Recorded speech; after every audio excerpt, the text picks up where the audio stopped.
this brings us to the substantive discussion in chapter 10. Now, within the time given, I can only give a general review of Foucalt's claims and arguments in all 5 sections, and this means leaving out some large chunks which you will have to fill in yourself later. Now, okay, let's start the substantive part. In the first part, the 3 phases of human knowledge, Foucalt discusses the origins of human science, the regional location of its appearance in the landscape of Western episteme, the source or cause of its emergence as an independent discipline which brought about new forms of knowledge in modern Western epistemology. Firstly, according to Foucalt, human science only appeared in Western epistemology at around the 19th century, and prior to that, no philosophy, no political ideologies, no empirical science or observation of the human body had ever encountered man, as man did not exist. Of course, he does not mean this literally. What he meant was that the concept of man as a self-conscious, representational being only came about when human science appeared as an academic discipline, whereby man was made aware of his finitude as depicted by positivist representations of man as a living, working, and speaking member of his society, and from which he would later become fully conscious that he was in fact the basis of his own finitude and therefore the owner of his representations and representational capabilities. Now, certainly prior to the emergence of the human science as a discipline with its own methodology of inquiry at the end of the 18th century, humans had already been the object of empirical and analysis. Whereby knowledge of man appeared as a scientific undertaking through subjects such as biology as the study of the science of human life, through economics as the study of labor and the development of theories of wealth and means of production in human society, and through philology as the scientific study of human language and their rules and structure as a uniform system of representation. However, biology, economics, philology, none of this can properly be termed as human science and are more accurately to be described as the empirical sciences of man. Firstly, because they were man-made knowledge based on discourse of the order of nature and the positivist world of man. And secondly, because they address man as their object of inquiry, although they address man as their object of inquiry, they were not exclusively concerned with man himself and how man ought to be conceived in the very depths of his being as a self-representational being. Now, in part 2, the forms of the human science, Foucalt identified psychology, sociology, and the analysis of literature as the 3 main models of human science in the modern era. And according to him, the emergence of these subjects in the 1800s was not due to a certain social political event in the history of Europe or through the novel opinions of some scholar. These are just surface explanations. According to him, the emergence of the human science and their intrinsic possibility owed its existence largely to an event in the ordering of the Western episteme up to that point. So through the earlier chapters of the books, we had already learned of the development and transference of 2 forms of human knowledge between 2 different epochs of Western episteme, namely from the 16th century to the mid-17th century, where similitude remained the main form of Western knowledge, and from the 17th century through the 18th century, when representations appeared as a new form of knowledge in Western episteme, and from the 19th century to the late 20th century, when representation was making a retreat in the landscape of Western epistemology. So according to Foucalt, according to Foucalt, within this historical background, however, the landscape of Western episteme had always been roughly divided into 3 domains which displays 3 phases of human knowledge, namely math, science, and philosophy, all of which share overlapping regions. Okay. So essentially, according to him, it is through the overlapping regions, overlap between these three regional ontologies, math, philosophy, and science, that the first sciences of man, namely biology, economics, and philology, first appeared in the landscape of Western epistemology. That's one. Number two, according to him, it is through the interstitials between biology, economics, and philology that modern human sciences disciplines such as psychology, sociology, and the analysis of literature and mythology came into being. And thirdly, he claims that it is through the interlocking between psychology, sociology, and literature and plus mythology that human science would emerge as an independent, unified discipline of human knowledge in modern epistemology, okay? Modern Western epistemology. Now, the modern landscape of Western episteme was very different from that in the classical period. In the classical period, the methodical analysis of knowledge in all fields followed the same kind of ordering. From the analysis of representations to the themes of metices to taxonomies of empirical phenomena, classical knowledge all proceeded by an ordering of its material in accordance with the establishment of differences, and which defined those differences by the establishment of order. And this applied to all knowledge in the classical period, philosophical, mathematical, and the sciences. Now, in contrast, modern episteme from the 19th century onwards was no longer a homogeneous mass of formalized logic idealized in mathematical language. Neither was it a simple linear progression of positive empiricities, which leads to more and more causal explanations of everything within the world. Okay. Instead, from the 19th century, the field of Western epistemology became fragmented and exploded in all directions. This is because the human sciences appeared at about the same time that a general theory of representation was disappearing, metices was retreating, and empirical sciences was gaining track. And so within this period of the reconfiguration of the landscape of Western episteme, it was inevitable for imbalances and new dynamics to occur. Scientists were preoccupied with the empirical order of things in the world as explained by natural science, and humanists with the way man himself perceived the order of the world and the nature of man as a representational being. That is, it says my connection is unstable. Hello?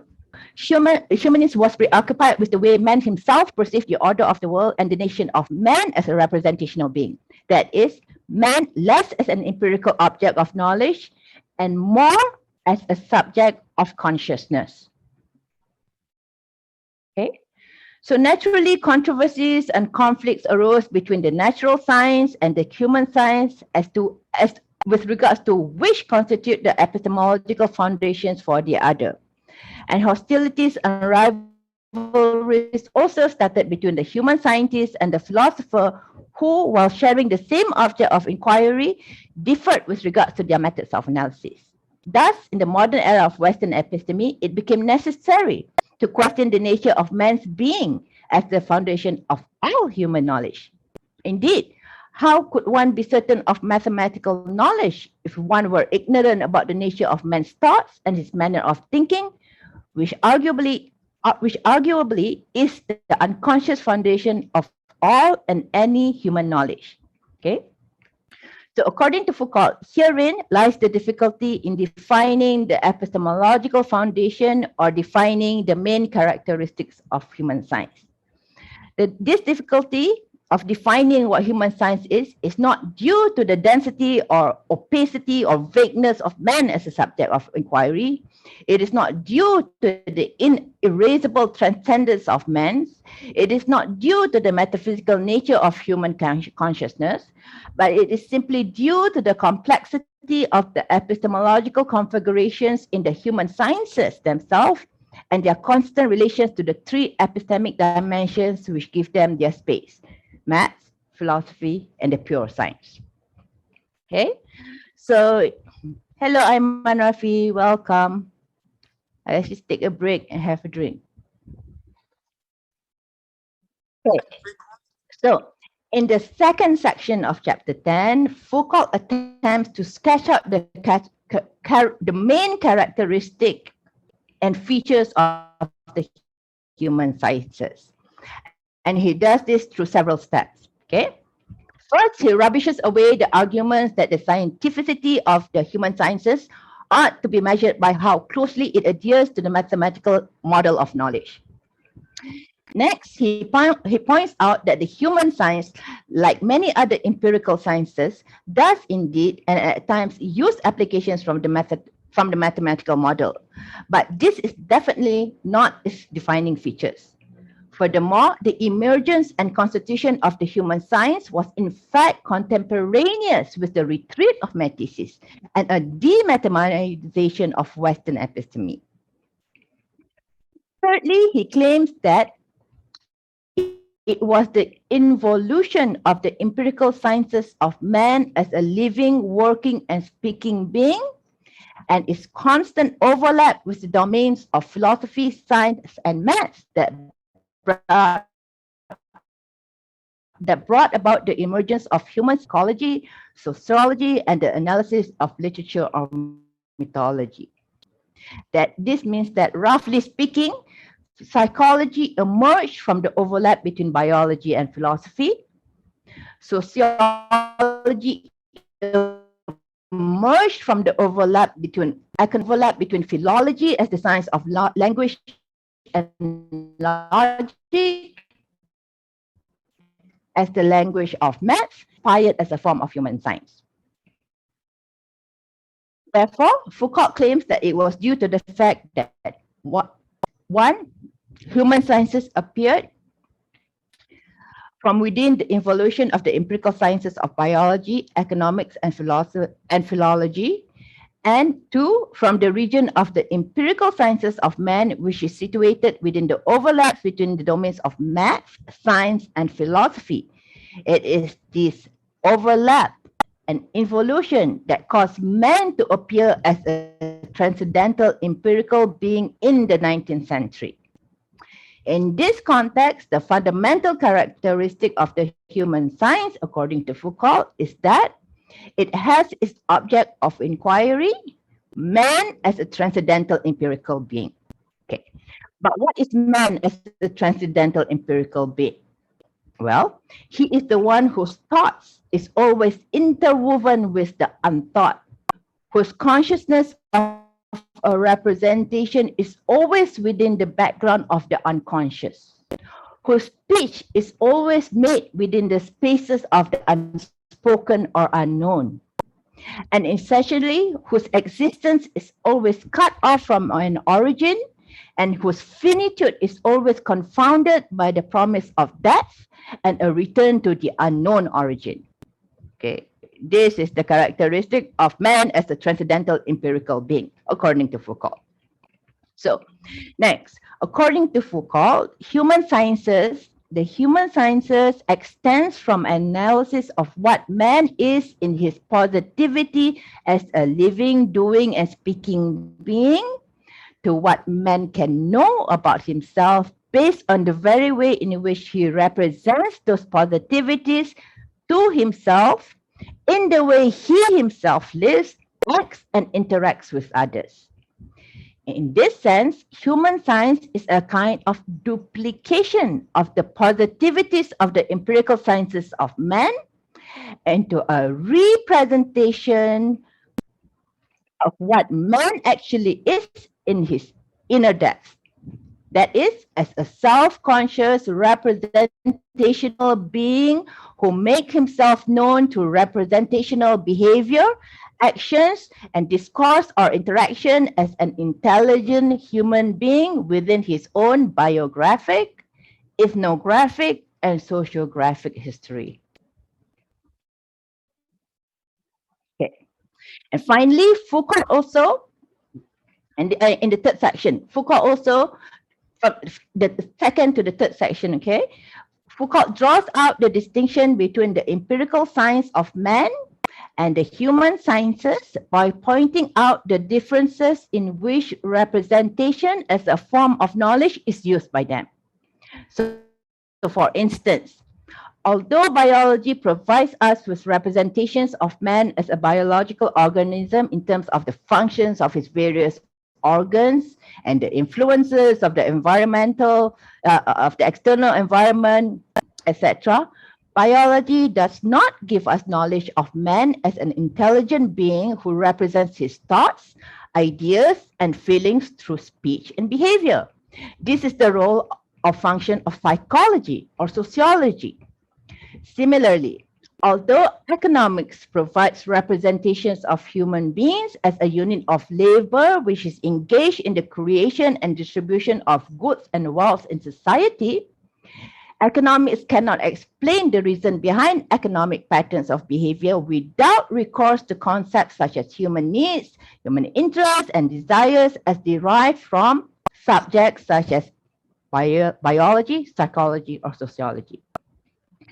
Similarly, philology does not address the nature of man as a thinking, doing, and speaking being. Instead, it deals with the nature of language and its intricate rules. Therefore, while philology enables humans to utilize a systematic means of representing thoughts and feelings into verbal sounds or written forms through formalization of its phonetic and semantic rules and grammar, and although it is language that provides us with the ability to make literal representations, and man is indeed a representational being, it is nevertheless the analysis of literature and mythology that enables us to make representations and analysis of man himself as a representational being, not language per se, okay? Therefore, we can see that the positivity of the empirical sciences of man, in fact, rests upon the transference of concepts from the three human sciences. Okay. So in a sense, the empirical sciences of man, biology, philology, and economics needs the human sciences, psychology, sociology, and mythology in order to explain further or substantiate their core concepts. So in part 3, okay, in part 3, the three models, Foucault says that in general, one can say that the human science comprise of three epistemological domains: math, science, and philosophy. Or we can call it, he calls it the three sciences, as in the transcendental, theoretical, and empirical sciences. Now, these three domains are also subdivided within themselves and interlocking with one another. And the human sciences is located from within that region where biology, economics, and philology overlaps with one another and constitute a unified region. Okay. This lists out two fundamental problems. Okay, the first problem concerns the different concepts, rationality, and methods used in the empirical sciences of man, as against the concepts, rationality, and methods used in the three human sciences. The second problem relates to the issue of representations, which I have already pointed out. So now to go back a little and to summarize quickly, according to Foucault, the empirical sciences of man relies fundamentally on three concepts to represent their object of analysis. Okay, that is function of organs for biology, conflicts of needs and interests for economics, and significance of science and meanings for philology. On the other hand, psychology relies on the core concept of norms of biological functions. Sociology relies on the concept of rules of custom, culture, tradition, or religion for regulation and limitation of conflicts within society. And literature relies on the core concept of linguistic systems of meanings and signification in words, prose, phrase, and discourse in its theoretical frameworks. Now, even though psychology finds its main locus within biology, it is at the same time adjacent to the other human sciences such as sociology and economics, and at the same time shares overlaps with the theoretical science of languages and the transcendental sciences of philosophy. The same can be said for sociology and analysis of literature and mythology.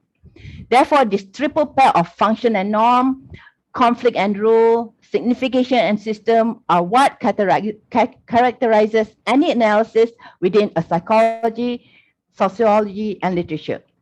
However, we should note that they are not limited to their own specific inner locations and can be used across the whole field of the human sciences. And essentially, according to Foucalt, it is this plurality of human science twin concepts and their intertransference between the various regions of the empirical sciences of man that is what gives human science its fundamental characteristic and makes it a unified discipline within the landscape of Western epistemology. So Foucalt also talks briefly about the chronological order of how each of the core concepts I mentioned in the empirical sciences of man and the human sciences emerge one after the other, and in some instances at the same time.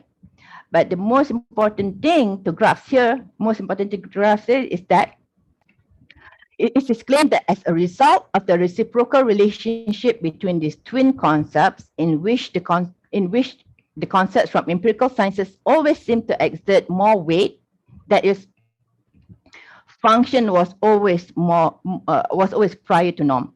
Conflicts was given more weight to rules, and signification was given more primacy as compared to systems. So because of this, the human science itself experienced a kind of involution or subdivision within themselves. They were forced to look for another twin concept, which would situate their theoretical claims in analysis within themselves and make them separate or independent from the empirical sciences of man. Now, so instead of the function and norm pair, psychology developed the concept of a continuum between the rational and irrational aspects of the human psyche, so as to enable both the normal and pathological psychology to be studied. Similarly, sociology developed a continuum between the conscious and unconscious aspect of social rules, mechanism, and institution, so as to enable both pathological and average social phenomena to be analyzed. Likewise, the analysis of literature developed its own system of the significant and non-significant in order to explain the untaught, the unknown, and unspoken aspects of human consciousness throughout the history of human civilization, which are not apparent through the philological system of linguistic analysis. Now, according to Foucalt, these broad categories of the irrational, the unconscious, the untaught, and the unknown, even though they are not empirical concepts, they appear to exist as the a priori dimension in which the twin concept of function norm, conflict rule, and significance and systems are played out within the human sciences. Okay, they are in fact the silent background within which all scientific representations can take place in the empirical sciences of man, and the landscape within which all representations of man as a self-conscious being can take place within the human sciences. That is, the unconscious, the untaught, unknown, and irrational are what circumscribe the empirical finitude of man as a physiological being which lives, works, and speaks within the frameworks of the empirical science. At the same time, they are also the categories which opens up the epistemological landscape in which representations of man as a self-representing, self-deciding, and self-creative human being can be made within the frameworks of the human sciences, where man is conceived as a transcendental empirical being. So one final thing must be said of these unconscious, unthought, unknown, unspoken categories of knowledge within the human sciences before we move to history. First, these categories permit or preserve the disassociation between representations and consciousness in the empirical sciences, which always approach the unconscious with respect to it, so to say. Okay, certainly representations and consciousness are not the same thing.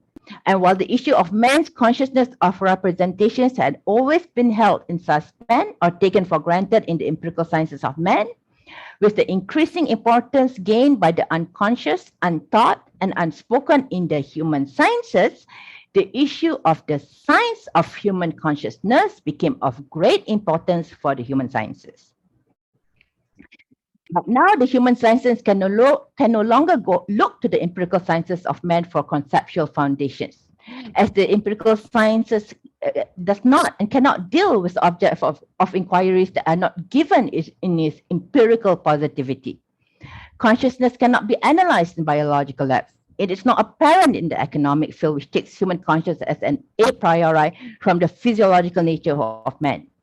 Likewise, human consciousness is not a concept which can be derived from the theoretical frameworks of philology as the science of language. Therefore, increasingly, human sciences had to look to philosophy in order to clarify or substantiate the categories of the unconscious, the unthought, the unknown, and the unspoken aspects of the human psyche, human society, and human arts and literature.